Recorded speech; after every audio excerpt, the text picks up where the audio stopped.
This is not financial advice, not legal advice, for entertainment, educational purposes only, and anything I say is my opinion.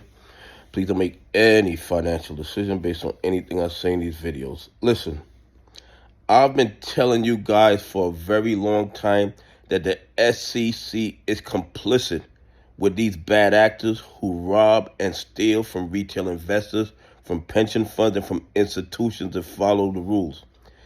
They took our tax money and made a disparaging video throwing pies in our face and telling us we're idiots because we wouldn't sell our AMC shares at ridiculously low prices. Now, why would they do that if not to help their co-conspirators? Okay?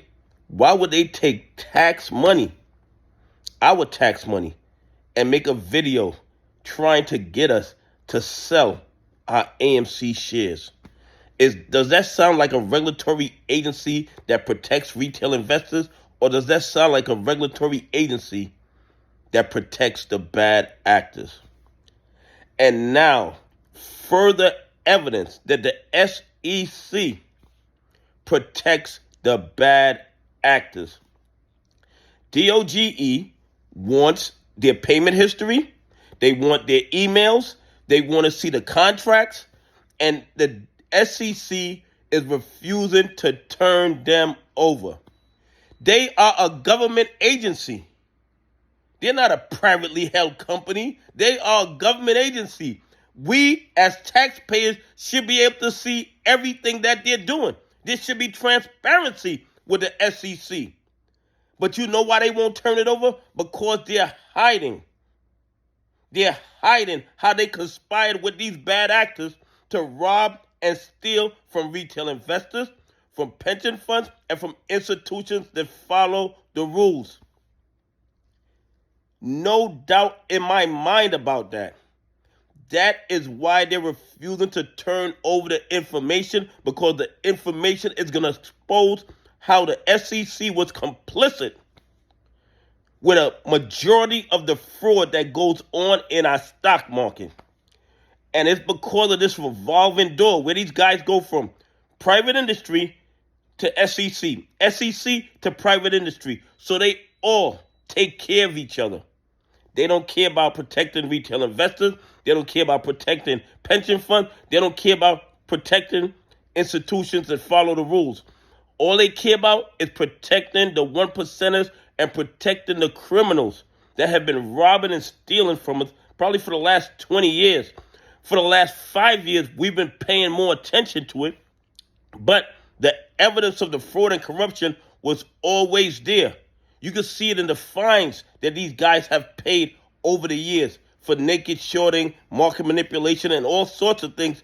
Yet for some reason, they never lose their license to trade. They never lose their license to keep robbing and stealing. There's no other industry where you could have fines like Citadel and still be in that industry. If you had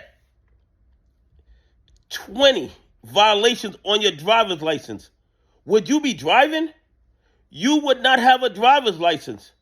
But somehow these guys can rob and steal, pay fine after fine after fine, and they never lose their license to rob and steal.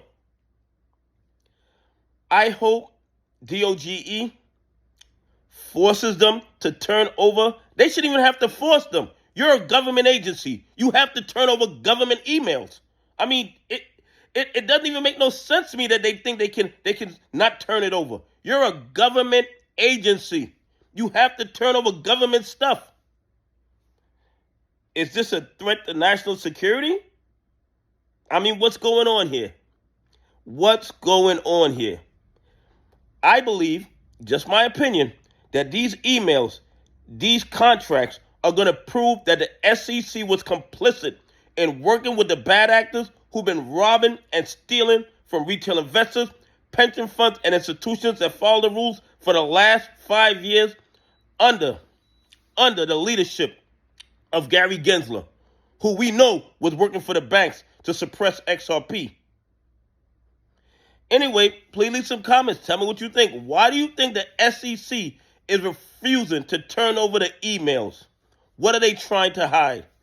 Anyway, have a great day. God bless, and I appreciate y'all on this journey with me.